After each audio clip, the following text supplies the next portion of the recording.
तो उनको एक सवाल पूछा गया कि when he was 25, I think, I may be factually incorrect, but something of that sort, both his parents died in car accident. तो उनको ये सवाल पूछा गया कि are you not angry with God? कि उन्होंने एक ही झटके में आपको, आपके माता पिता दोनों आपसे छीन लिए. Are you not troubled? The answer that he gave can change the perspective of anyone. अगर हम उसको उस तरीके से समझें, तो he said कि लाइफ में there are kids जो अपने जन्म से पहले अपने माता पिता को खो देते हैं या जन्म के इमीडिएटली बाद खो देते हैं. There are people who lose their parents when they are 2 years old, 3 years old, 5 years old. I was lucky कि मुझे 25 साल उनके साथ जीने का मौका मिला. I can cry for the next 50 years कि मुझे 50 साल और नहीं मिले, और I can rejoice कि at least 25 साल मिले मुझे. The choice is yours. Perspective आपका है. You can be happy about something which you had, or you can be sad about something which you did not have.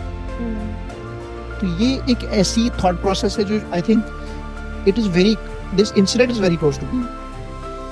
So that is one perspective about life कि अगर उस angle पे हम सोचना शुरू करें तो no problem is big. Hello everyone, welcome back to another episode of podcast. And just imagine कि आप अपनी ड्रीम जॉब लगभग 7 से 10 साल तक कर रहे हैं, लेकिन due to some unavoidable circumstances आपको वो जॉब छोड़नी पड़ती है. ऐसे में कोई भी इंसान हिम्मत हार जाएगा या फिर वो पाथ ही छोड़ देगा, लेकिन हमारे ही बीच कुछ ऐसे शख्स भी हैं जो अपना हौसला नहीं हारते. आज हम उसी एक शख्स से बात करने वाले हैं. हमारे बीच जो आज के गेस्ट हैं उनका नाम है मेजर अभिनंदन सिंह.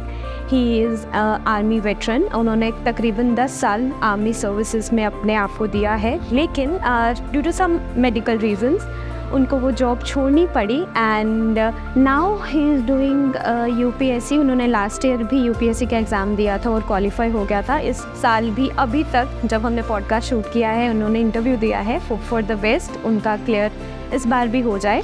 आज का पॉडकास्ट प्योरली प्रिपरेशन बेसिस होने वाला है, यूपीएससी के रिलेटेड होने वाला है. उनकी आर्मी सर्विंग, उनकी यूपीएससी एग्ज़ाम की प्रिपरेशन में क्या हेल्प किया उसके बारे में होने वाला है. ये पॉडकास्ट उन लोगों को देखने की ज़रूरत है जो यूपीएससी, केएस, आईएएस प्रिपेयर कर रहे हैं. हम टाइम स्टैम्प्स डाल देंगे, आप अपने टॉपिक वाइज इस पॉडकास्ट को देख सकते हैं. एंड अगर आप इस चैनल पे नए हैं तो please do subscribe and let's get started.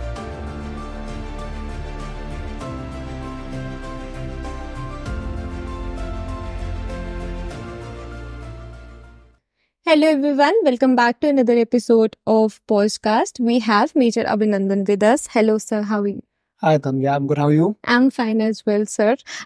First of all, welcome to Jammu. Thank you so much, Tanvi. It's really a pleasure to be here. And Jammu has been very kind and it welcomed me with some good rains yesterday, I think. Yes, certainly, sir. Sir, podcast शुरू करने से पहले अगर आप अपनी brief introduction दे सकते हैं हमारे viewers को. मैं मेजर अभिनंदन, जैसा आपने बताया, मैं एक आर्मी वेटरन. मैं अखनूर में पैदा हुआ और अखनूर में ही मेरा स्कूलिंग, मेरा कॉलेज जीसीटी जम्मू से रहा. और स्कूल के समय से ही काफ़ी रुझान था सोशल एक्टिविटीज़ में, स्पोर्ट्स में काफ़ी इंटरेस्ट रहा और एक जज्बा था देश सेवा का कि किसी ना किसी तरीके से जैसा भी हो पाएगा अपनी एबिलिटीज़ के हिसाब से देश की सेवा करनी है. तो फिर स्कूल ख़त्म करने के बाद इंजीनियरिंग ज्वाइन करा जीसीटी में. तो उस वक्त एक कॉलेज में एक एंट्री हुआ करती थी आर्मी ज्वाइन करने के लिए, यूनिवर्सिटी एंट्री स्कीम. तो उसके तहत आर्मी की एक टीम आपके पास कॉलेज में आती है और फिर आपको वो इंटरव्यू एसएसबी के लिए शॉर्टलिस्ट करके जाती है. तो उसमें शॉर्टलिस्ट हुए, फिर एसएसबी के लिए 19 एसएसबी इलाहाबाद गए और उसके बाद as with the grace of God selection हुआ आर्मी में. एयरफोर्स में भी सिलेक्शन हुआ था. तो चॉइस था कि आर्मी ज्वाइन करनी है कि एयरफोर्स. तो आर्मी ज्वाइन करी. 2015 में इंडियन मिलिट्री एकेडमी में ट्रेनिंग खत्म करने के बाद कोर ऑफ सिग्नल्स में मेरा कमीशन हुआ. तो लगभग एक दशक सेवा करने के बाद 2022 में, क्योंकि इस दौरान कुछ इंजरीज मुझे हुए जिसके कारण एक डिसीजन मुझे लेना पड़ा कि अभी शायद फौज छोड़ के मुझे कुछ ऐसा करना है जिससे मैं देश की सेवा भी कर पाऊं और मेरी जो सेहत है, मेरी जो इंजरी है वो भी ज्यादा खराब ना हो। तो उसके चलते यूपीएससी देने का फैसला किया। स्टार्टिंग में थोड़ी निराशा मिली, पर 2022 में I was lucky to have qualified it. तो उसके बाद मुझे रेलवेज मैनेजमेंट सर्विस अलॉट हुआ है, तो प्रेजेंटली मैं रेलवेज मैनेजमेंट सर्विस में हूँ। Oh great great. सर जब आप प्रिपेयर कर रहे थे या फिर जब आप जम्मू में थे एक्टिवली प्रेजेंट, कुछ चेंज आया जम्मू में दिख रहा है, specially considering to the youth? Interaction हुई? फ्रैंकली इतना ज्यादा इंटरेक्शन हुआ नहीं। लास्ट ईयर आई थिंक एक इंस्टीट्यूट में मुझे जाने का मौका मिला था और अपने कॉलेज जीसीटी में मैं गया था। Okay. तो एक जो जनरल फीडबैक जो मुझे एनवायरनमेंट से दोनों अपने कॉलेज में भी और इंस्टीट्यूट में जब मैं गया, तो टीचर्स की तरफ से एक फीडबैक था कि आज का जो यूथ है थोड़ा डिसओरिएंटेड है, और एक और बात कि वो टीचर्स की इज्जत नहीं करता है। तो अगर ये टीचर्स की तरफ से फीडबैक आ रहा है तो मैं मान के चलूंगा कि ये कहीं ना कहीं कुछ परसेंटेज सच इसमें जरूर होगा। तो वो एक चेंज है।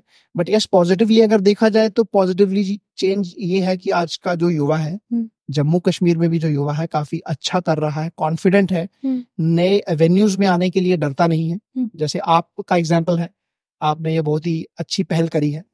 तो यूथ बदल रहा है, बट मैं कहूंगा कि अभी काफी ऐसी चीजें करने की जरूरत है कि अगर हमें जम्मू कश्मीर को और देश को आगे लेके जाना है तो हम में जितना पोटेंशियल है उसका शायद अभी हम 5% से ज्यादा नहीं कर रहे हैं। कुछ मिस करते हैं जीसीटी में से? फ्रैंकली अगर मैं आपको कॉलेज के दिनों की बात करूं तो मैं कॉलेज कम जाया करता था, मैं यूनिवर्सिटी में ज्यादा रहता था, क्योंकि शुरू से ही डिबेटिंग का, क्विजिंग का शौक था। तो ऐसा होता था कि मेरी शॉर्टेज रहती थी हमेशा।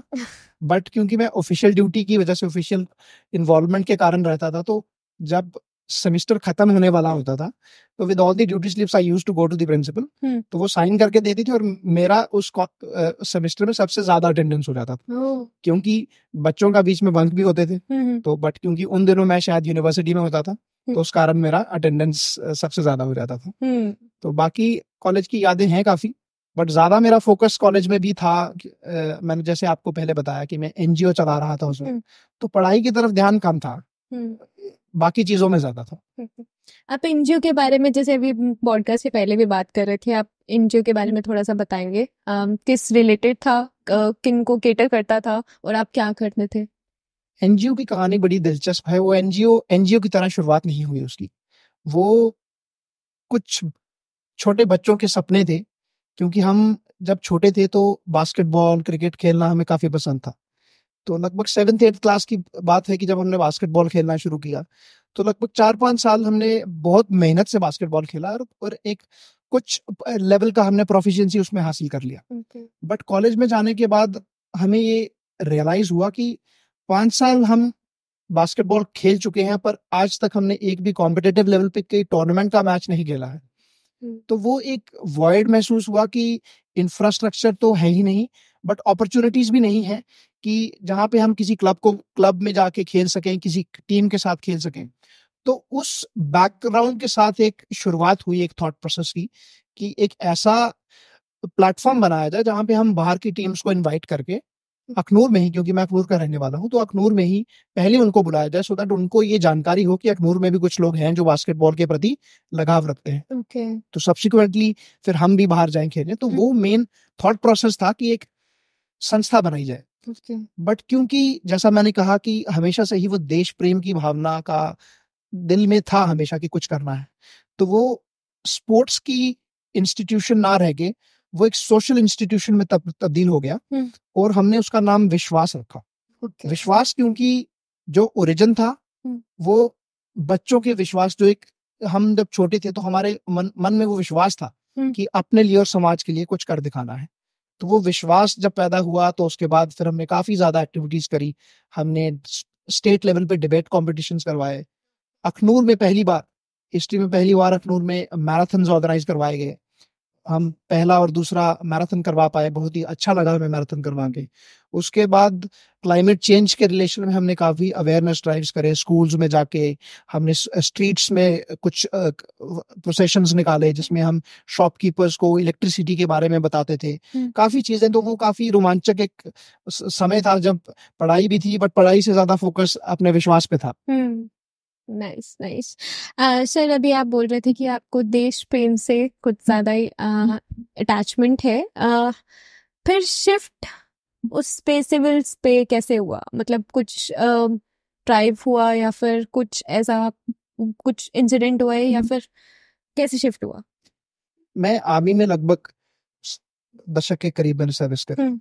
तो 2017 में एक्चुअली ट्रेनिंग इवेंट में मुझे इंजरी हो गया। तो इंजरी में बैक का इशू हो गया, स्पाइन में मुझे डिस्क का इशू है, प्लस एंकल में मेरा लिगामेंट टियर हुआ जो अभी तक रिकवर नहीं हुआ है। तो 17 से 19 का वो समय था जब मैं अपने आप को रीअसेस करने लगा, क्योंकि काफी दिक्कतें आने लगी जो मुझे रूटीन एक्टिविटीज भी थी। पीटी गेम्स जो फिजिकल फिटनेस है वो सेना का एक बहुत ही अभूतपूर्व हिस्सा होता है, बट उसमें मैं अच्छे तरीके से पार्टिसिपेट नहीं कर पाता था। इनफैक्ट आपको शायद ये जान के हैरानी होगी कि 2017 4 अप्रैल को मुझे इंजरी हुआ था। उस डेट से आज तक मैं भाग नहीं पाया हूँ। तो even today that injury still is with me. तो वो इंजरी होने के बाद लगभग 1.5-2 साल मैंने काफी सोचा अपने बारे में कि मेरा क्या भविष्य रहेगा अगर मैं फौज में रहूंगा, तो क्या मैं अपनी काबिलियत के हिसाब से, अपनी कैपेबिलिटीज के हिसाब से अपना बेस्ट दे पाऊंगा कि नहीं दे पाऊंगा। तो क्योंकि जो रोजमर्रा के रूटीन एक्टिविटीज भी थी उसमें भी दिक्कत आने लगा, मुझे बैठने तक में थोड़ा सपोर्ट की जरूरत पड़ती थी।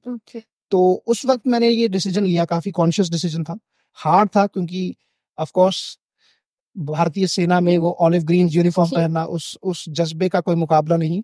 बट वो हार्ड डिसीजन कई बार कहते हैं कि हमें जिंदगी में लेने पड़ते हैं, may be for some greater dreams and greater goals. तो वो एक डिसीजन लिया 2019 में कि अभी आर्मी से निकलने की कोशिश करनी है और सिविल सर्विसेज की तैयारी करनी है, ताकि देश की सेवा में अपना योगदान भी दिया जा सके और उसके साथ साथ अपनी इंजरी को भी प्रिजर्व किया जा सके, ताकि ये इससे ज्यादा खराब ना हो जाए। नाइस। सिविल सर्विसेज ही क्यों? क्योंकि हम मोस्टली जब देखते हैं कि या फिर कोई आर्मी पर्सन रिटायर होता है या फिर कुछ इंजरी की वजह से बाहर आता है तो वो कुछ और ऑप्ट करता है, बिजनेस में जाता है, या फिर आजकल हम देख रहे हैं अकेडमीज ओपन वगैरह कर रहे हैं। तो आपका सिविल सर्विसेज में इंटरेस्ट कैसे आया? काफी लाजमी आपका सवाल है, तो इसका आई थिंक जवाब मेरी अपब्रिंगिंग पे ही जाएगा। जो मैंने पेट्रियोटिक वैल्यूज की बात करी, जब स्कूल डेज में हमने जो सीखा, फिर एनजीओ की बात करी, तो एनजीओ का हमने स्पोर्ट्स से शुरू करने की कोशिश करी, बट वो भी रुझान सोसाइटी की तरफ चला गया। तो वो सोसाइटी के बीच में रह के सोसाइटी के लिए काम करना, वो एक जज्बा पहले से ही था। तो आई थिंक सिविल सर्विसेज एक लॉजिकल आउटकम था। तो ये अक्सर कहा जाता है कि देश की सेवा में सबसे बेहतरीन तरीका जो है वो है भारतीय जो डिफेंस फोर्सेस हैं। तो जब डिफेंस फोर्सेस में मैंने ऑलरेडी एक्सपीरियंस कर चुका था, तो उसके बाद लॉजिकली अगर देश सेवा में मुझे कुछ करना था तो वो सिविल सर्विसेज के माध्यम से मुझे लगा कि मैं बेहतर तरीके से कर पाऊंगा। Very true. सिविल सर्विसेज की जब आप प्रिपरेशन अपने शुरू किया था, उससे पहले कि जैसे हम कह सकते हैं कि उसके पहले भी प्रिपरेशन होते हैं, जैसे हम आर्मी में जाने का ट्राई करते हैं तो रनिंग या फिर कुछ पहले से ही जैसे बोल सकते हैं प्री प्लान हो सकता है। तो ऐसा कुछ सिविल में आपने पहले से कुछ किया था, जैसे पढ़ना शुरू कर दिया था, या फिर आर्मी में ही, या फिर कुछ ऐसा? आर्मी की जो तैयारी है वो थोड़ा डिफरेंट है। जैसे आपने बताया, थोड़ी फिजिकल फिटनेस भी इतना ज्यादा जरूरी नहीं, क्योंकि फिजिकल फिटनेस वो आपको एकेडमी में सिखा देंगे। दैट इज व्हाई काफी एक फेमस स्टेटमेंट है, आपने सुना भी होगा और हमारे दर्शकों ने भी सुना होगा कि the academy makes main out of boys. तो वहां पे आपको फिजिकल फिटनेस अगर आपका नहीं भी है, बट आप में वो सीखने का जज्बा है, वो इच्छा है, और आप एक इंटीग्रिटी वाले आदमी है कि आप झूठ नहीं बोलते हैं, आप डिसिप्लिन में रहना चाहते हैं, तो वो आपको फिजिकल फिटनेस और फिजिकल स्टैंडर्ड्स आर्मी में सिखा दी जाएंगे। तो आर्मी का रिक्वायरमेंट कुछ अलग होता है। लेकिन सिविल सर्विसेज की अगर मैं बात करूं तो एस्पिरेंट्स शायद मेरी बात से थोड़ा वो रखेंगे, मुतमियन रखेंगे, उससे उस बात को मानेंगे कि सिविल सर्विसेज एक लंबी जर्नी है। उसको तैयारी करने के लिए आपको सबसे पहली चीज की जो जरूरत है वो है एक डिटेल स्ट्रेटजी। आपको समझने की जरूरत है कि ये ऐसा नहीं है कि मैं आज इसकी तैयारी शुरू करूंगा, 3 महीने 6 महीने में मेरे को रिजल्ट्स मिल जाएंगे और मैं उस पार सक्सेसफुल होके खड़ा हो जाऊंगा। इसमें अगर आप लकी हैं तो फर्स्ट अटेम्प्ट में हो जाएगा, कई लोगों को 6 अटेम्प्ट्स लग जाते हैं। तो सबसे पहली चीज जो मेंटली आपको प्रिपेयर रहने की जरूरत थी, और मैंने भी ऐसे किया कि मेरे लिए तो ये रिस्क था, क्योंकि मैं आपको बताना चाहूंगा कि आर्मी में मैं जब कमीशन हुआ तो मैं परमानेंट कमीशन ऑफिसर था। मेरा जो मिनिमम टर्म्स ऑफ सर्विस था वो 20 साल का था। तो 20 साल से पहले परमानेंट कमीशन ऑफिसर्स के लिए छोड़ना वो अपने आप में ही एक बड़ी लड़ाई है। बट मेरा हमेशा से मानना है कि अगर आपके इरादे नेक हैं, अगर जैसे वो बोलते हैं कि there is a purity of your intentions, तो फिर universe will guide you, universe will help you. तो मुझे लगता है कि ये इंजरी होना, फिर इंजरी का रिकवर ना होना, मेरा इस तरफ रुझान पैदा होना, तो ये सारा आई थिंक यूनिवर्स चाहती थी कि मैं इस तरफ अपने आप को अग्रसर करूं, तो तभी ये मुमकिन हो पाया है। Everything happens for a reason. Everything happens for a reason, but it depends upon us, वो रीजन हम अच्छा बनाते हैं कि बुरा बनाते हैं। जी बिल्कुल बिल्कुल। आर्मी ने हेल्प किया आपको सिविल सर्विसेज में? आर्मी अबाउट दैट, अगर रूटीन आपकी वैसी है? रूटीन में मैं बात करूंगा तो रूटीन जैसा मैंने आपको बताया, मैं फिजिकल थोड़ा सा प्रॉब्लम होने के कारण मैं रूटीन पीटी और गेम्स नहीं जा पाता था। Okay. तो वो जो दिन का 1.5-2 घंटे का समय था, वो मुझे एज कम्पेयर टू बाकी काम तो मुझे करता था, बट ये जो पीरियड था तो ये I could utilise on a daily basis. तो मेरे को काफी बच्चे पूछते हैं कि आप टाइम मैनेजमेंट कैसे करते हैं। तो टाइम मैनेजमेंट करने का सबसे बड़ा तरीका मैं हर बार ये बताता हूँ कि you have to minimise time wastage, क्योंकि टाइम आपके पास उतना ही रहेगा। अगर 24 घंटे का समय है, 24 घंटे के अगर 10 घंटे मुझे अपना ऑफिशियल जो आर्मी का मैंडेट है वो करना है, तो वो करना है क्योंकि मैंने यूनिफॉर्म पहनी हुई है। अगर मैं वो कार्य नहीं करूंगा तो मैं अपने आप से जस्टिस नहीं कर रहा हूँ, यूनिफॉर्म से जस्टिस नहीं कर रहा हूँ, जो ओथ मैंने कमीशनिंग के टाइम पे ली थी उससे मैं जस्टिस नहीं कर रहा हूँ। तो उस चीज से कोई कॉम्प्रोमाइज नहीं है। तो उसके बाद जो आपको समय बचेगा, तो वो यदि आप घूमने फिरने में लगा देंगे, वेब सीरीज देखने में लगा देंगे, मूवीज देखने में लगा देंगे, या फिर घर वालों के पास जाके अपना वक्त गुजारने में लगा देंगे, तो आपका वक्त कहीं और चला जाएगा। तो मेरा हमेशा यही कोशिश रही कि जब मैंने 2019 में ये डिसीजन लिया कि मुझे अभी तैयारी करनी है, तो मुझे जो छुट्टी मिलती थी, या तो मैं घर नहीं आता था, घर आता था तो मैं किसी को दिखता नहीं था। तो ऑफिस के दिनों में भी जो रूटीन की एक्टिविटीज थी, उसके अलावा जितना मैं 15 मिनट का टाइम भी अगर मुझे ऑफिस में मिला, या फिर ऑफिस से घर जाते वक्त मिला, तो वो मैं यूटिलाइज करता था, वेस्ट नहीं करता था। तो ऐसे धीरे धीरे, जैसे वो कहते हैं कि drop and drop makes me ocean, तो ब्रिक बाय ब्रिक उसको बिल्ड करने की कोशिश करी, और by the grace of God successful हुआ फिर। स्पीकिंग ऑफ, आपने बोला कि बहुत सारी रिस्ट्रिक्शंस आती हैं, डिस्ट्रैक्शंस की बात करते हैं। मेजर जो रहता है हमारी पढ़ाई में भी, हमारी फैमिली ना चाहते हुए भी, हम अगर घर पे हैं फॉर एग्जांपल, तो कुछ ना कुछ काम, कुछ ना कुछ रिश्तेदार मिलते रहेंगे, या फिर कुछ सोशल मीडिया आजकल बहुत बड़ा डिस्ट्रैक्शन है। आपके लिए कोई डिस्ट्रैक्शन रहा है? अगर रहा है तो how did you overcome? I will be very blunt कि डिस्ट्रैक्शन कभी हुआ नहीं। उसका रीजन था कि हमारे जो प्रिंसिपल थे, आई रिमेम्बर, उन्होंने एक बार मॉर्निंग असेंबली जैसे होती है, तो ही टॉट अस वन थिंग कि everybody in life has to either undergo the pain of discipline और द पेन ऑफ रिग्रेट। आपके पास कोई तीसरा ऑप्शन नहीं है। या तो आप डिसिप्लिन रह के अपना जो लक्ष्य है उसको पाएं, या तो अगर आप डिसिप्लिन अभी नहीं, वो दर्द जो डिसिप्लिन में, डिसिप्लिन वाली रूटीन फॉलो करने का है, यदि आप उसको नहीं फॉलो करेंगे तो बाद में जाके you have to undergo the pain of regret. तो वो जो पछतावा है वो आई थिंक डिसिप्लिन की पेन से ज्यादा बड़ा रहता है। तो वो थॉट प्रोसेस पहले से ही था कि जो काम करना है तो 100% उसी को फोकस होके करना है। तो you will be amazed, sometimes people ask me कि आप मूवीज देखते हैं, वेब सीरीज देखते हैं। I have not seen anything, कुछ भी नहीं, nothing. I am just aware कि ये वेब सीरीज होती हैं मार्केट में, game of thrones people mention, और I don't know, there are lot of web series, lot of movies. Last movie that I watched was, मेरे cousins आए थे I think 2018 में, अमृतसर में I was posted, that was the movie. I am not a very movie geek, but still the last movie that I saw was back in 2018. After that I have not watched any movie. तो ऐसा होता है ना कि leisure time भी जरूरी होता है अपने दिमाग को थोड़ा शांत रखने के लिए, या फिर थोड़ा रिचार्ज करने के लिए, तो तब आप क्या करते हैं? That is very important। मतलब जो आपने लेजर टाइम की बात करी, लेजर टाइम बहुत इंपॉर्टेंट है, but if you ask me तो मेरे लिए दैट वाज फिजिकल फिटनेस, क्योंकि मैं दौड़ नहीं पाता था, तो थोड़ा जो अपर बॉडी एक्सरसाइजेस करता था, that was one refuge for me. Other thing was poetry. मैं काफी समय से, इनफैक्ट लगभग 10-12 साल से मैं पोइट्री कर रहा हूँ। तो जब थोड़ा, जनरली मैं निराश होता नहीं, यदि थोड़ा ऐसे लगता है कि निराशा आ भी रही है, तो वो पोइट्री वो रिफ्यूज है जो मुझे अपने आप से बेहतर चीजें कन्वे करने में हेल्प करती हैं और थोड़ा बेहतर लगता है और प्रेरित करता है कि एक बेहतर इंसान बनने की कोशिश करें।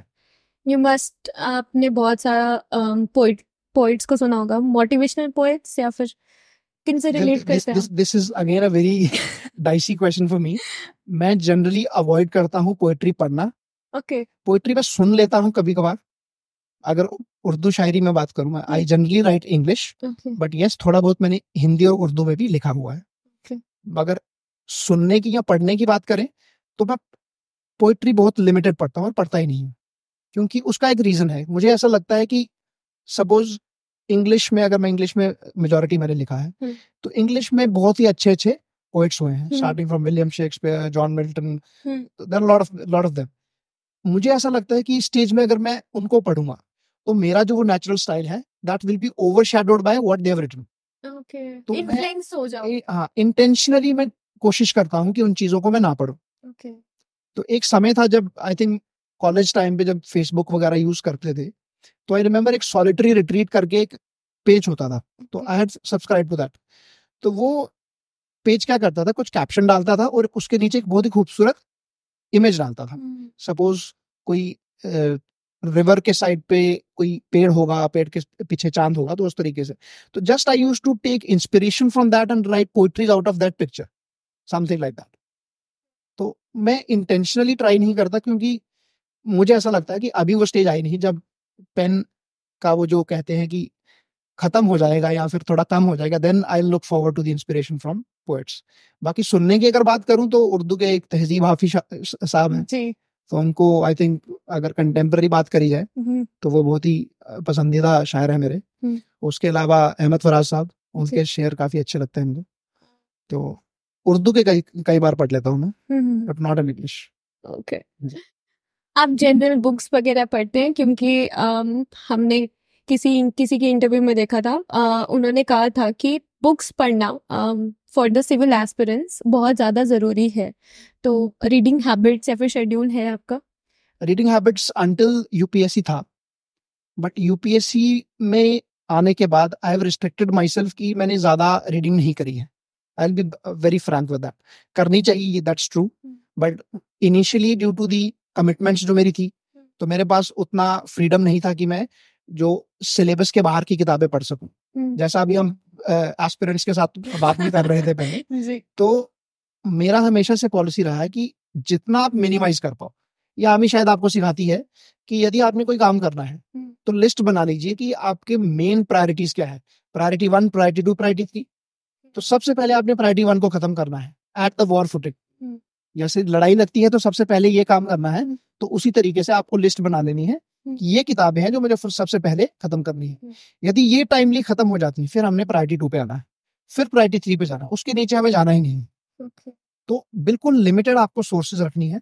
तो शायद वो भी एक रीजन है कि पिछले 4-5 साल में मैं ज्यादा जो आउट ऑफ द सिलेबस जो मेरी किताबें हैं, बहुत इच्छा है मेरी, काफी फिक्शन नॉन फिक्शन दोनों मेरी रीडिंग लिस्ट में है, बट अभी मैं उनको एक्सप्लोर नहीं कर पाया। जी। ओके। इफ मैं आस्क, जब आप प्रिपेयर कर रहे थे, आपका स्केड्यूल क्या रहता था? पर week, per day, per month, कैसा रहता था? तो एक नॉर्मल ऑफिस रूटीन का दिन मैं आपको बताना चाहूंगा। तो generally 6 o'clock is the time, और 5 डिपेंडिंग कि आप कहाँ पोस्टेड हैं। तो पीटी का टाइम आपका 5:30 6 o'clock होता है। तो since I was disguisedly lucky कि मुझे पीटी में नहीं जाना था, तो I used to get up at 5 o'clock. तो from 5 till 7:30 I used to study, वो शेड्यूल के हिसाब से, समटाइम्स न्यूज़पेपर या स्टैटिक का सब्जेक्ट। उसके बाद it's about the office. 7:30 you start getting ready, and by 8:30 you are in the office after having breakfast. Then from 8:30 till 2:30 3 o'clock you are in the office. आप अपना काम कर रहे हैं. In between, if I used to find time, I used to just glance some news events if possible, which was very rare. So after that you have your lunch, and then evening was the games time. The games I had to sometimes go, which I used to go, and after the games we had evening also training events and all. Sometimes once they got over, 8:30 was the time for that. In between, I used to find from this office time till 2:30 till the time of 8:30. I used to find half an hour or 1 hour maximum. But after 8 o'clock, when I'm back in my cabin, so after that, maybe 4 hours, 5 hours on a stretch. So that was the continuous time. So 5 to 6 hours was the target. I am not exaggerated. I used to read 12 hours, 15 hours. That was not feasible for me. But 6 hours if I say, or 5 hours if I say, I read 6 hours every day without missing. Every day. Whatever be the schedule. If the schedule got busier, I compromised on the other activities. But that 5 to 6 hours was happening every day without missing. Okay. So that is what helped me. Inch by inch, I could finish the syllabus by the time I had to give the attempt. तो हमने सुना है कि revisions वगैरह भी बहुत important होते हैं. तो रिविजन्स कैसे रिविजन्स का वही रिविजन आप कब कर पाओगे जब आप अपना फर्स्ट रीडिंग का जो सोर्सेज है उस पर फुल स्टॉप लगा पाओगे. अगर आपने जो बेसिक बुक्स है वो सारी पढ़ ली है, उसके बाद मार्केट के इन्फ्लुएंस पे आके या फिर थोड़ा सा सेल्फ डाउट में आके आपने 4 बुक्स और उठा ली, तो वो जो 4 बुक्स पढ़ने में आपका एडिशनल टाइम लगेगा, दैट टाइम आप शायद यूटिलाइज कर सकते थे जो पहले आपने बेसिक बुक्स पढ़ी है उसके रिविजन में. तो मैंने वो 10 जो बुक्स इनिशियल मैंने उठाई उसके बियॉन्ड मैं गया नहीं. सिर्फ वही. हाँ, once I was finished with the first reading and the second reading, first and second reading took some time. उसके बाद every time I used to read. मेरा एक बहुत ही सिंपल सा मेरा फिलॉसफी रहा है. At any given point of time जब मैं शेड्यूल बनाऊंगा, करंट अफेयर्स डेली शेड्यूल में होगा, उसके अलावा डिपेंडिंग अपॉन की प्रीलिम्स का कितना दूर है, सीसैट ऑब्लिक मैप्स का प्रिपरेशन. अदर देन दैट, मैं स्टैटिक सब्जेक्ट की बात करूं तो मेरा सिर्फ एक ही कोशिश था कि at any given point of time मैं सिर्फ एक सब्जेक्ट उठाता था. सपोज मैंने ज्योग्राफी उठाया है तो मैं ज्योग्राफी को 2.5 या 3 दिन का स्केड्यूल दूंगा. 3 दिन में मुझे ज्योग्राफी खत्म करनी है, उसके बाद ही मैं दूसरा सब्जेक्ट उठा पाऊंगा. तो ये शायद एक तरीका था इससे जो फीडबैक सिस्टम होता है कि आप अपने आप को रिव्यू कर पाते हो कि आपने ये टारगेट्स अपने लिए सेट करे थे और क्या आपने अचीव कर पाए हैं कि नहीं. मुझे ये तरीका ज्यादा बेहतर लगा रादर देन कि 5 आपने सब्जेक्ट्स खोल लिया तो उसमें क्या है कि आपको ट्रैक करना डिफिकल्ट है कि आपने कौन से सब्जेक्ट कवर कर लिए, कितना आपका रिविजन हुआ है. तो मेरे लिए ये तरीका थोड़ा ज्यादा बेहतर मुझे लगा और मैंने इस तरीके से इसको करा. सर, अभी आपने बताया कि आप हर दिन 6 घंटे तो पढ़ते ही पढ़ते थे. मोस्टली लोगों के साथ ऐसा होता है कि वो हर दिन कंटिन्यू नहीं कर पाते हैं, कंसिस्टेंसी नहीं रहती है. How you keep yourself motivated कि 6 घंटे पढ़ना ही पढ़ना? देखिए, वो एक आपको जो चीज या बच्चों को जो चीज समझने की जरूरत है वो ये है कि we are the youth of this great country. ये सिर्फ एक स्टेटमेंट नहीं है जो मैं बोल रहा हूं. इस चीज का अर्थ जो है, तात्पर्य है, वो समझने की जरूरत है. ये देश जहां पे आज खड़ा है, ये हजारों साल की मेहनत, हजारों लोगों की तपस्या के बाद हम यहाँ पहुंचे हैं. और यदि हमने उस पेडिस्टल पे जहां हम हिस्ट्री पे आज खड़े हैं, आज हम उस अमृतकाल जैसे प्रधानमंत्री जी बोलते हैं, डेवलपिंग से डेवलप्ड पे जाने का जो दारोमदार है वो आज के युवा पे है. जो प्रेजेंट पॉलिटिकल क्लास है या प्रेजेंट जो सिविल सर्वेंट्स हैं या प्रेजेंट जो टीचर्स हैं या जितने भी आप नाम ले लो प्रोफेशंस का, उन्होंने अपना रिस्पॉन्सिबिलिटी कर दिया है. अब ये रिस्पॉन्सिबिलिटी हमारा है. तो यदि आप उस चीज को समझेंगे तो 6 घंटे दिन में कंसिस्टेंसी बनाना, या फिर पहली बात है कंसिस्टेंसी क्या है, काफी लोग पूछते हैं. तो कंसिस्टेंसी का ये नहीं मतलब है कि आपने साल के 365 दिन बोले हैं, 365 में 365 दिन नहीं पढ़ना है, उतनी जरूरत नहीं है. लेकिन अगर आप साल के 365 दिन में 300 प्लस 320 को टच कर पाए तो वो कंसिस्टेंसी है. क्योंकि आपको थोड़े एबरेशंस आपको अकाउंट फॉर लेके चलना पड़ेगा. हो सकता है कभी आप बीमार हो जाए, कहीं आपको ट्रैवल करना पड़े, आपको घर वालों की किसी प्रॉब्लम का सोल्यूशन निकालने के लिए कुछ टाइम चला जाएगा. बट उसको अकाउंट फॉर करके अगर हम 2 महीने निकाल दें तो 10 महीने आपको अपने आप को देने हैं साल में. 10 महीने जब मैं बात करूं तो वो जो अगर 300 दिन आप लगा रहे हो, 300 दिन में अगर आप 6 घंटे भी लगा रहे हो तो वो जो 6 घंटे हैं वो तो 6 घंटे में एक भी मोमेंट ऐसा नहीं होना चाहिए जब आप डिस्ट्रैक्टेड हैं. वो कैसे आएगा? अपने थॉट प्रोसेस को बिल्कुल आपको सिंपल करना. हम अपने आप को कॉम्प्लिकेट कर रहे हैं. मैं काफी बच्चों से बात करता हूँ आजकल, तो बच्चे कॉम्प्लिकेट हो रखे हैं अपने थॉट प्रोसेस में कि हाउ टू अप्रोच थिंग्स. मैं उनको बताता हूँ कि बिल्कुल सिंपल है, तो वो कहते हैं सर आप जैसे आप बताते हो तो चीजें तो लगती हैं बहुत आसान है. तो चीजें एक्चुअली डिफिकल्ट नहीं है, चीजें आसान नहीं है, चीजें वैसी हैं जैसी हम उसको बनाना चाहेंगे। अगर हम उसको अपने दिमाग में लेयर बाय लेयर उसको एक नॉवल की तरह घटनाओं का एक चक्रव्यूह बना देंगे तो वो कॉम्प्लिकेट हो जाएंगी। अपने डेली रूटीन की एक्टिविटीज में छोटे छोटे एक्टिविटीज, छोटे छोटे थॉट प्रोसेस जो आपके दिमाग में आते हैं, उनमें सिंप्लिसिटी लाने की कोशिश करनी है। वंस दैट हैपेंस तो लाइफ आपकी ऑटोमेटिकली सिंप्लीफाई हो जाएगी, क्योंकि we all are made of the same atoms. जो एनर्जी हम ट्रांसमिट करेंगे वो वही वापस आएगा। आपके लिए कभी सोशल मीडिया डिस्ट्रैक्शन रहा है? Do you use social media था? And I was in the army, so social media could not have been a distraction. But despite I had a poetry page on social media on Instagram, and whenever I used to, in fact, that helped me to write more poetry. And it was never a distraction for me.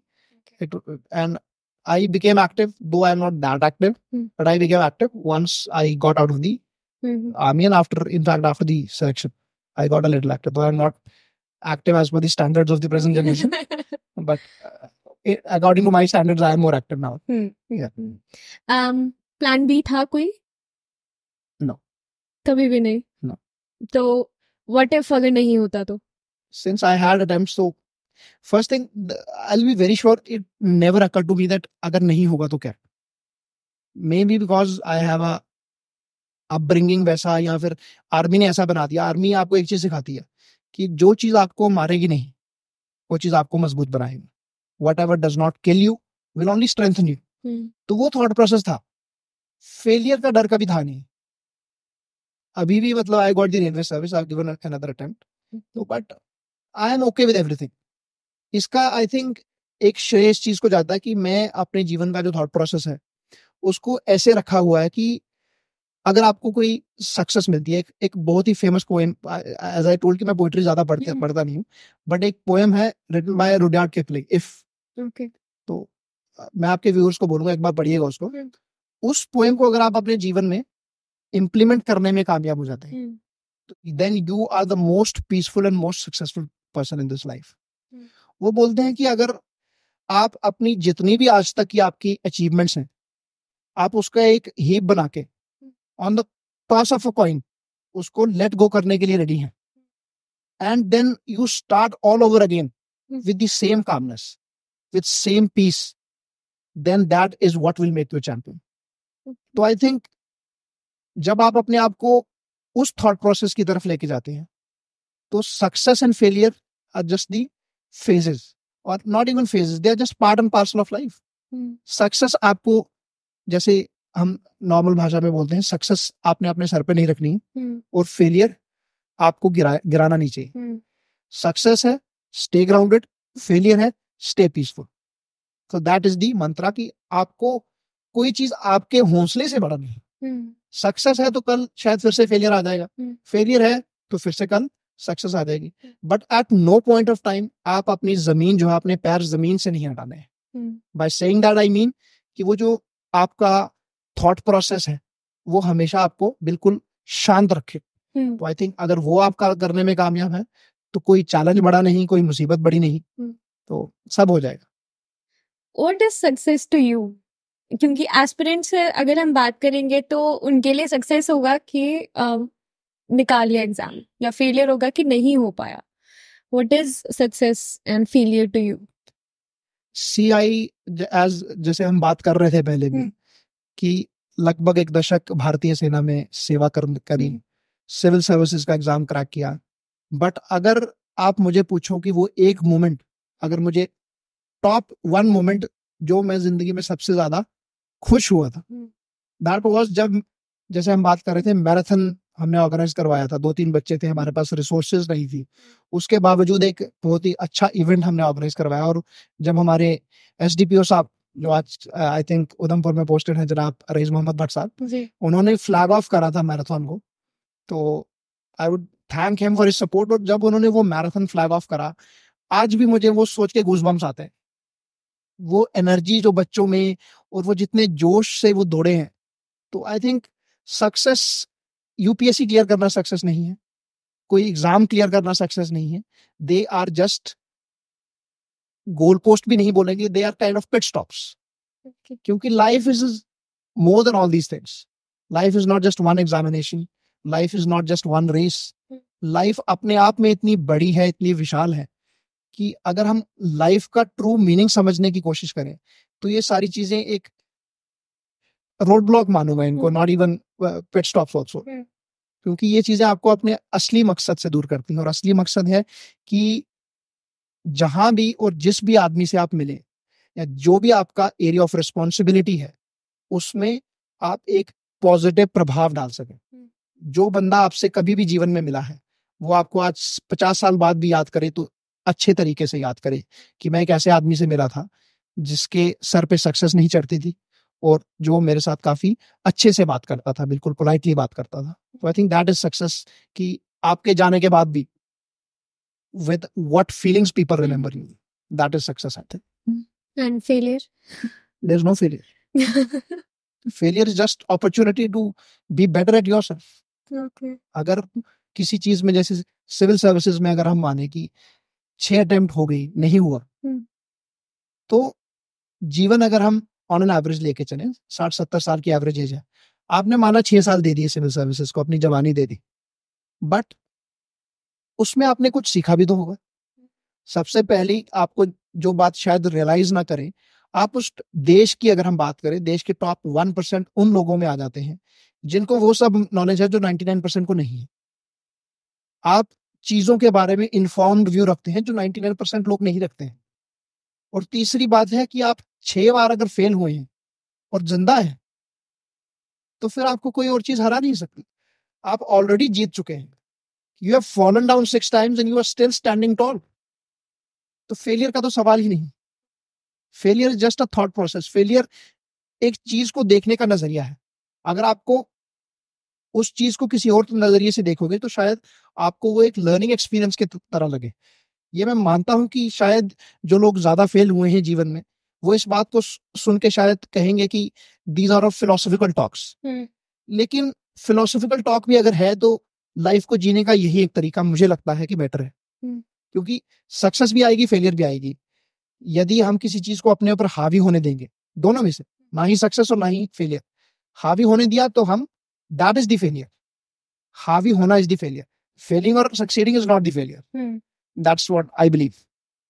Sir, आपकी बातों से लग रहा है आप बहुत optimistic हैं। कभी हर किसी इंसान के लाइफ में हमेशा कभी ना कभी लोएस्ट पॉइंट रहता ही है, जितना अभी तक उन्होंने जिया है। आपकी लाइफ में कभी ऐसा लोएस्ट पॉइंट आया है कोई, and how do you deal with it?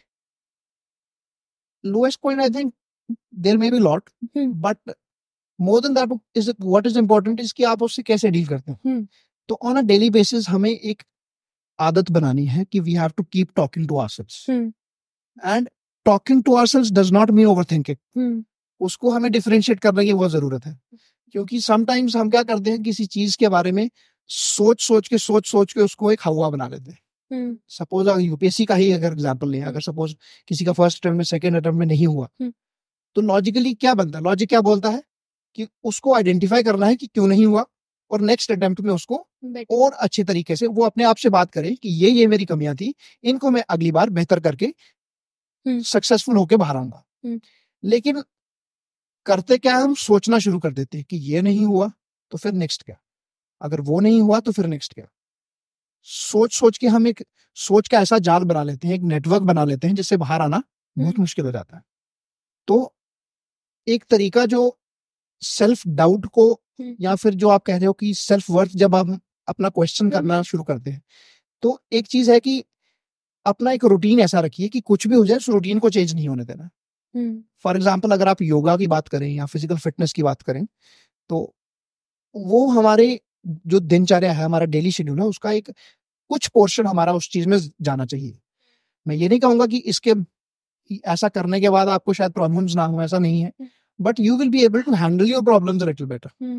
अगर आप कुछ भी हो जाए, आपने ये डिसिप्लिन लाइफ में बनाया है कि whatever happens, 5 o'clock in the morning, you are going to get up and go for a 5 kilometer run.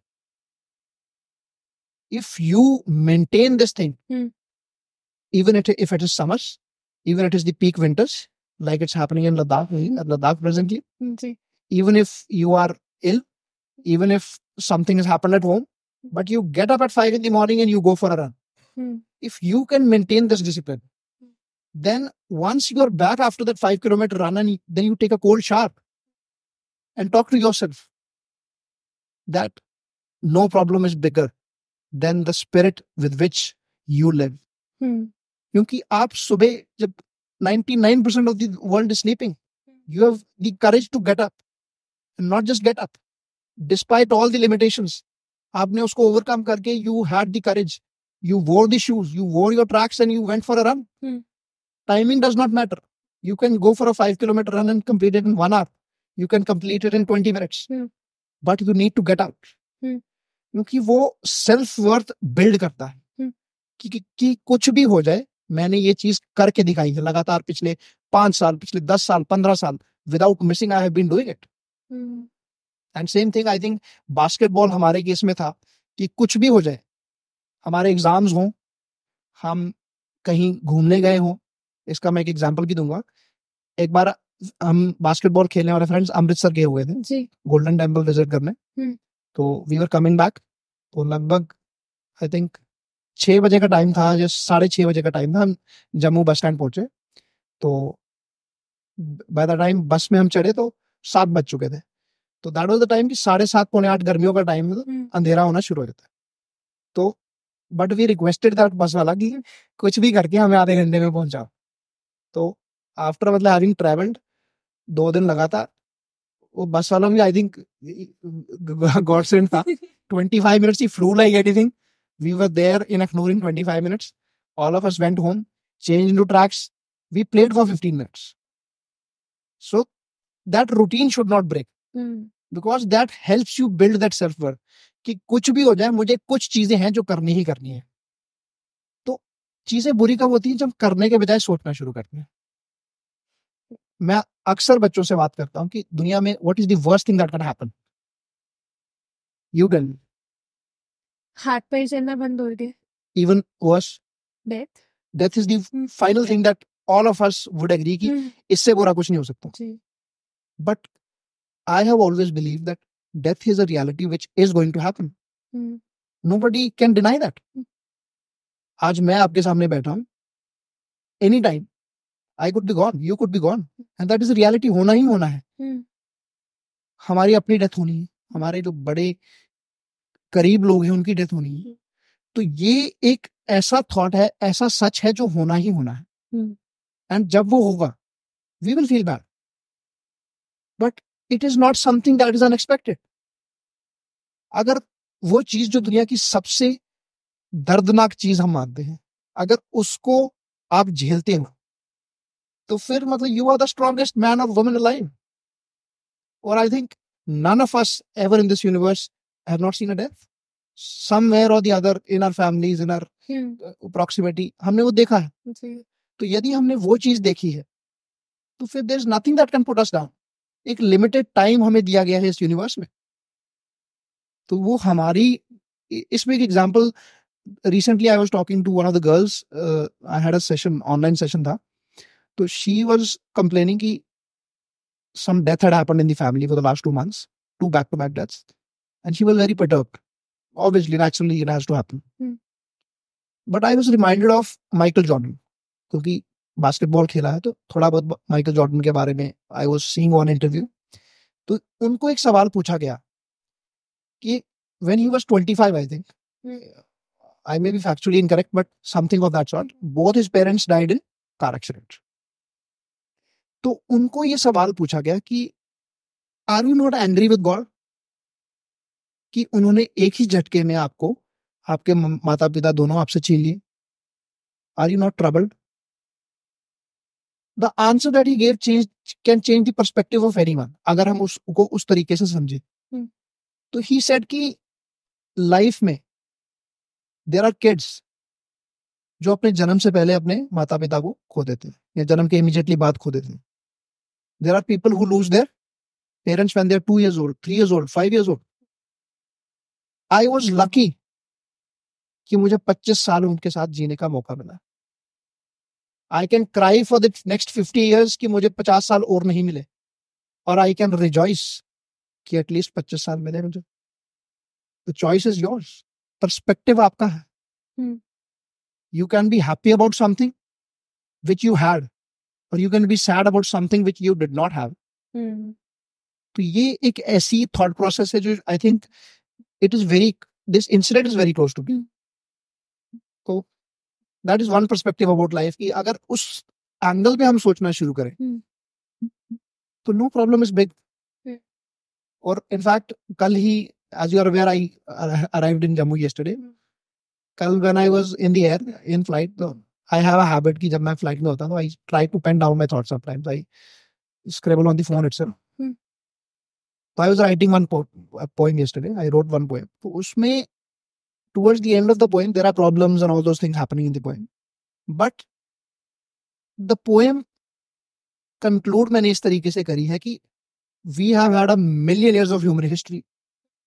Struggles हुई हैं, बहुत दुविधा भी आई है, बट पिछले हजारों सालों की जो हमारी हिस्ट्री है, आज हम यहाँ पे है क्योंकि हम हिस्ट्री में आज तक नहीं हारे हैं। अगर हम हार गए होते तो आज हम सब यहाँ बैठे नहीं होते। तो अगर हम पिछले हजारों करोड़ों सालों से हारे नहीं हैं तो आगे कैसे हार जाए? We will not lose. Humans are bound to win. That human soul जो है, that is so powerful, it can overcome anything. तो वो डीमोरलाइज होना कि ये नहीं होगा, वो नहीं होगा, तो I think all this is myth. क्या होता है कि जब हम एक नेगेटिव जोन में जाते हैं तो वी हैव अ टेंडेंसी कि हम we sit over it. Suppose कुछ हुआ, जैसे रिजल्ट का ही एग्जांपल लेंगे कि रिजल्ट की बात हम कर रहे हैं, रिजल्ट अच्छा नहीं आया, तो when we keep thinking about it, हम एग्जांपल्स भी ऐसे ढूंढेंगे जो हमारे, जो हम दुख को ड्रामेटाइज करने की कोशिश करेंगे। Will play sad songs. Breakup हो गया कि दुनिया खत्म हो गई। People do that. That is a natural thing. Be thankful. अगर ब्रेकअप हुआ तो बी थैंकफुल कि that individual was not worth you, you deserve somebody better. Yes, emotions involve थे, but if you are genuine and you were genuine and the other person was not, so you should be thankful to the God कि आपको एक ऐसे बंदे से आपको छुटकारा मिल गया जो आपके साथ जेन्युइन नहीं था। God has somebody better for you, who is genuine for you, who is genuine with you. तो दुख किस चीज का? It is a matter to be rejoiced. जैसे people talk about the breakup party, something of that sort. तो it is all about perspective, I think. You can bend it the way you want. There are n number of people.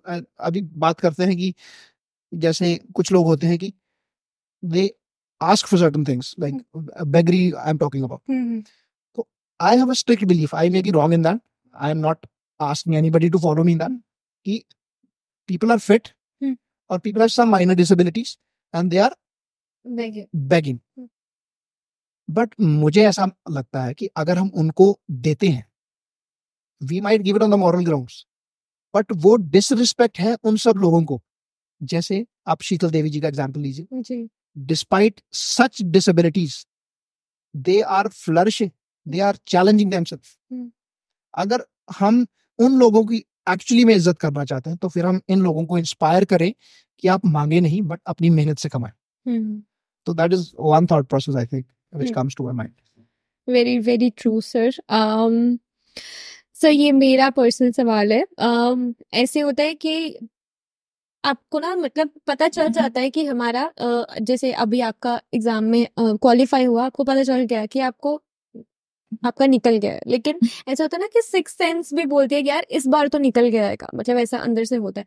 Do you think कि ऐसा कुछ हुआ था आपको कि आपको लगा था नहीं इस बार हो जाएगा? आई एम नॉट वेरी श्योर कि लास्ट टाइम के बारे में हुआ था कि नहीं हुआ था, बट सिक्स्थ सेंस में भी, सिक्स्थ सेंस बोलो या उसको विश्वास बोलो कि था कि कभी ना कभी तो हो जाएगा।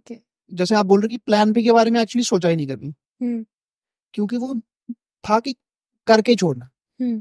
अभी इस बार भी I have given the attempt, interview has just happened, I am not sure कि क्या होगा and I am not even perturbed.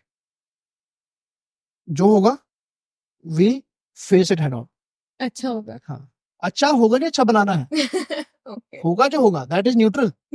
अच्छा है बुरा वो हम पे डिपेंड करता है। Suppose you get a service which you don't want. So you can react in a different way. You can choose to react in some other way. The choice is always yours. तो choice जो है वो एक बहुत ही important चीज है कि the choice and the responsibility for what you are doing. हमारी आधे से ज्यादा प्रॉब्लम इसलिए है क्योंकि जो हम सोच रहे हैं, जो हम कर रहे हैं, हम उसका रिस्पॉन्सिबिलिटी नहीं रहते. वी स्टार्ट ब्लेमिंग कि external circumstances and environment is what जो ऐसा करवा रही है हमसे.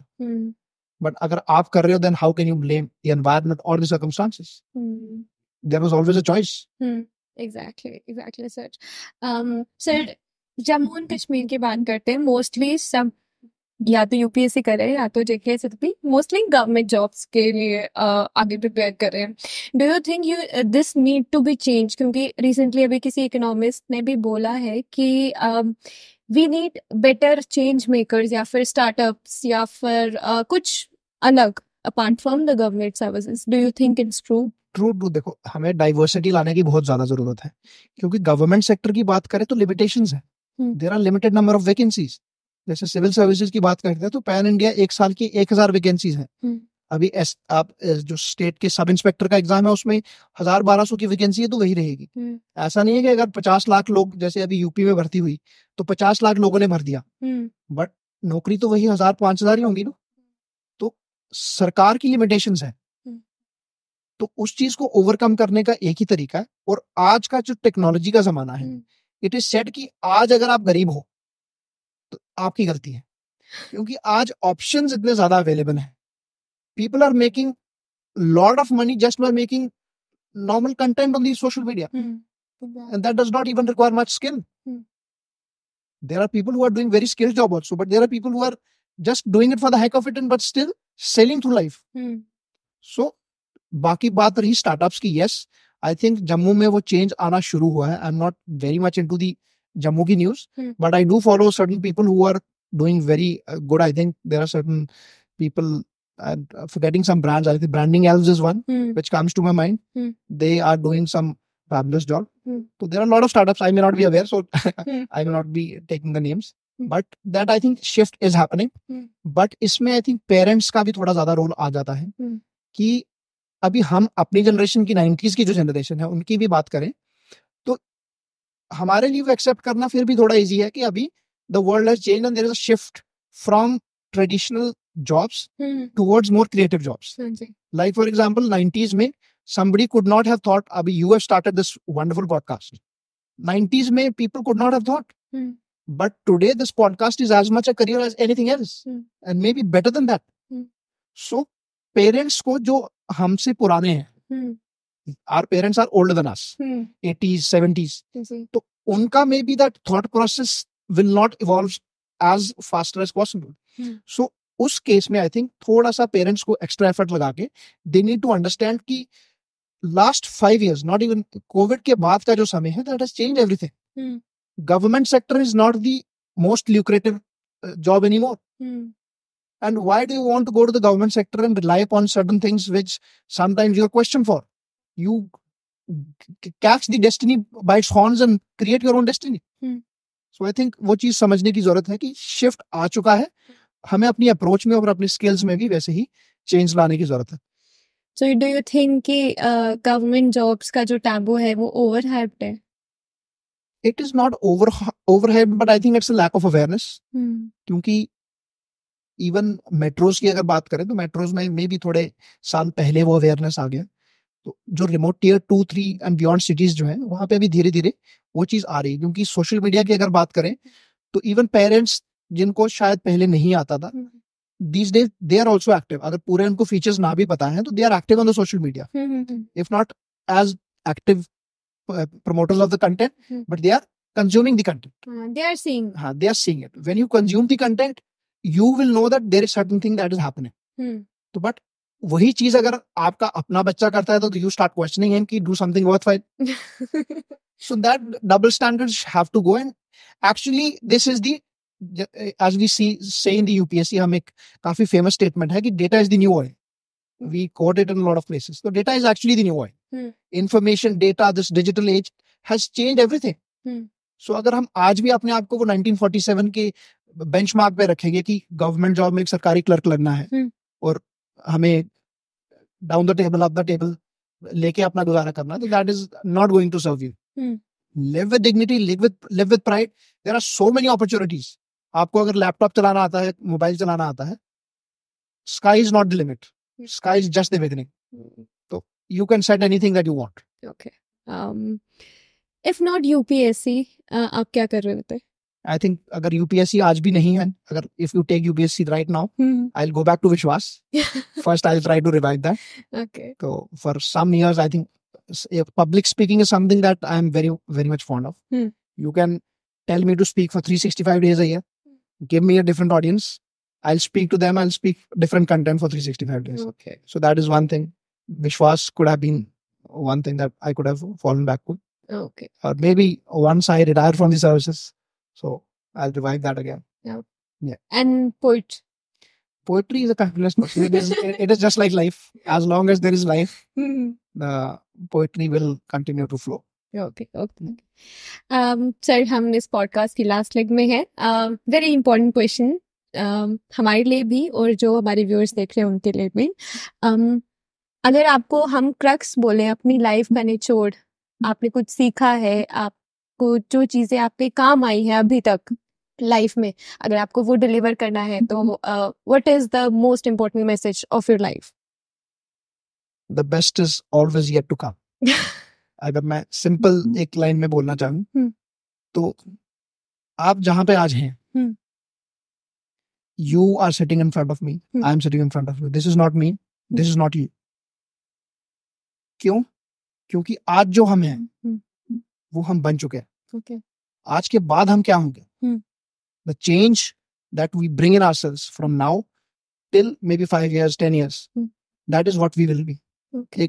I am a student of philosophy, तो उसमें एक काफी फेमस कोट है. It says कि we are not what we are. We are what we are not. So हम वो नहीं है जो हम हैं, हम वो हैं जो हम नहीं हैं. और हम क्या नहीं है? वो सब कुछ जो हम बन सकते हैं. Anything and everything जो वर्ल्ड में पॉसिबल है, वो सब हमारे अंदर कैपेबिलिटी है. तो if you want to know the crux that I believe in, और जो फिलॉसफी जो मैं बच्चों को देना चाहूंगा, कि believe that you have all the power to create a universe of your own. आप में इतनी एनर्जी है, इतना कॉन्फिडेंस है, और विद दी मतलब tools available in technology, you can take India to new heights. You can take Jammu Kashmir to new heights. मैं जम्मू कश्मीर के यूथ को आपके थ्रू एक अपील करना चाहूंगा कि don't undermine yourself. I would be very happy कि जम्मू एंड कश्मीर के जो यूथ है, अपने आप को काबिल बनाओ. Study, get some good formal degrees, not just in terms of the degrees but also in terms of the content. एक थॉट प्रोसेस डेवलप करो, and then come forward, come to the civil services, come to this technology startups, come to politics. जितने ज्यादा आप young educated बंदे forward मतलब अपने जो commanding roles हैं, लीडरशिप रोल्स हैं, वहां पे आएंगे, तो चेंज आना शुरू होगा. We can not depend upon people. एक और फिलॉसफी की काफी बड़ी कहावत है कि if the cost of not participating in the politics is to be ready to be governed by your inferiors. तो जब तक आप रिस्पॉन्सिबिलिटी नहीं लोगे, we cannot endlessly be complaining कि सरकार में ये ठीक नहीं है, सरकार में वो ठीक नहीं है. Agreed, there are problems, but you are the solution. You have to realize solution is not anywhere else. Solution is in your hands. But take that responsibility. Who is stopping you? Why can't a young boy from the remote districts of Riyasi become the Chief Minister of Jammu and Kashmir? Why can't he become the Prime Minister of India? Because he does not believe it. The day he starts believing that he can be anything, he will be the President, he will be the Prime Minister, he will be the Chief Minister. So just take that responsibility. Believe, and then once you believe, उसको back करना है discipline से, और इतना ज़्यादा मेहनत करना है कि once you rest after 10 years, you close your eyes and you smile that yes, I have done it. Right. So that is the thought process that I would like the youth of Jammu and Kashmir to have.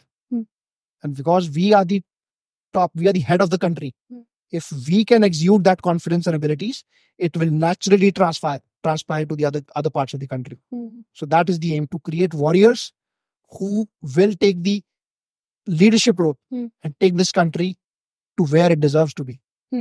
That is the message, I think. Very true, sir. All right, thank you so much, sir, for आप यहाँ पे आए, हमारे साथ बात की. I have not seen इतना optimistic person pehle, so thank you so much for transferring that energy with us. I hope you like it, and we will see you very, very soon. Tanvi, thank you. Actually, it is my first in-studio podcast, and I think the energy that is here, it has to be transferred to the youth of Jammu and Kashmir. And I compliment you for the wonderful work that you're doing. Thank you. And I just wish you and your team all the best. Thank you, sir. May you grow by leaps and bounds, and you yourself take leadership in this domain at least, so that we can, when the next awards for the digital creators happen, you are there and we are there to clap for you. We'll be really proud to see you there. Thank you. Hoping for the best. Thank you. Jai Hind. Alright, तो ये थे हमारे साथ major अभिनंदन Singh. I hope ये podcast आपके लिए जितना हमारे लिए फ्रूटफुल रहा है वो आप लोगों के लिए भी रहा है. अगर आपको इस पॉडकास्ट के रिलेटेड कोई भी क्वेरी या फिर कोई भी सजेशन की ज़रूरत है तो प्लीज़ हमारे कमेंट सेक्शन ओपन है. अगर आपको किसी और को भी देखना है हमारे पॉडकास्ट पे तो आप कमेंट कर सकते हैं, and share it with your friends जो प्रिपेयर कर रहे हैं, and share it with your families. And we will see you in the next one.